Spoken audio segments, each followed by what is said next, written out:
This video is dedicated to my dear, loving, amazing Haleigh. Her favorite dessert is a peach cobbler.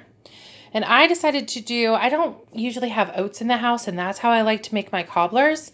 But I decided to do somewhat of a dump cake cobbler for her today. I am doing a half size because it's just the two of us. She can't come over and eat this. So I thought I would just do a half size for Doug and I. So let's go ahead and get started. I have preheated my oven to 350 degrees, and I'm using a cast iron skillet because everything tastes better in a cast iron skillet. So here I have 1/4 cup of melted butter that I'm just going to go ahead and place in the bottom. Look at that deliciousness. Now this is the reason why you would get a bit of a crust on the corners of your cobbler, which in my opinion is by far the best part of a cobbler. Okay, we are going to start assembling the cake or the cobbler portion of the dessert, and we are going to be using the 3 1s and a dash method. This recipe can go for so many different things. It is simply 1 cup of sugar, 1 cup of flour, 1 cup of milk, and a dash of cinnamon. So you can use this for cherry cobbler, apple cobbler, anything you want. Even if you just want to do a shortbread, you can do this. Just reduce the amount of sugar here before making the cake. So like I said, I am halving this recipe. So I do have a 1/2 cup of sugar,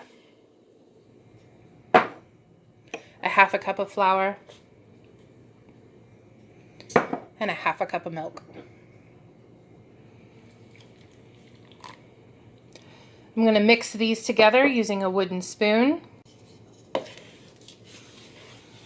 I'm doing this one-handed, so it's going to look a little nuts, but mix this really well together. It's going to be a very light, runny cake batter, and that's perfect because it's somewhat of a dump cake. So it's basically dump all the ingredients into one and you create a dessert.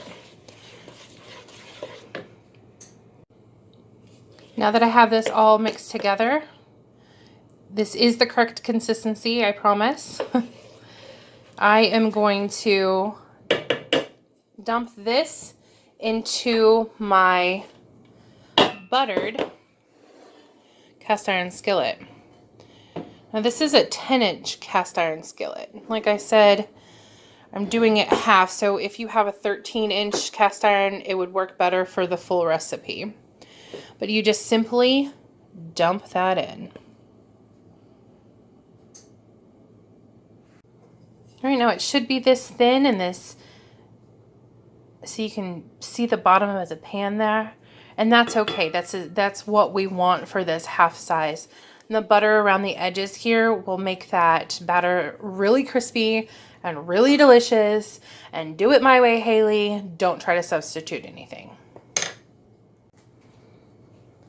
All right, the peaches that I'm going to use are sliced peaches in extra light syrup. That's just because I don't like incredibly sweet desserts.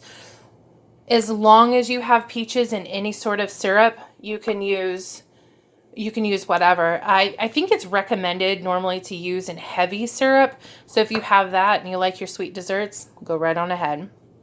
Now I'm just going to place a couple peaches in here.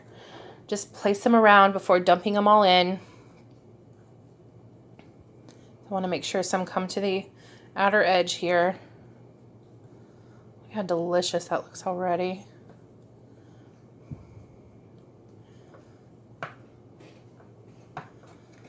Slippery little sucker. And now I'm just going to pour the syrup over the top and dump my peaches in. I'm going to spread them out just a little here. It doesn't look right. I know it doesn't, but I promise this is going to turn out amazing. And now to that dash. I told you it's going to be 3 1s and a dash. And I like a dash of cinnamon in mine. And by a dash, I mean quite a bit, but it's up to you.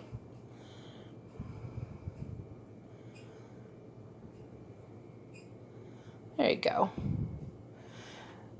Maybe a teaspoon.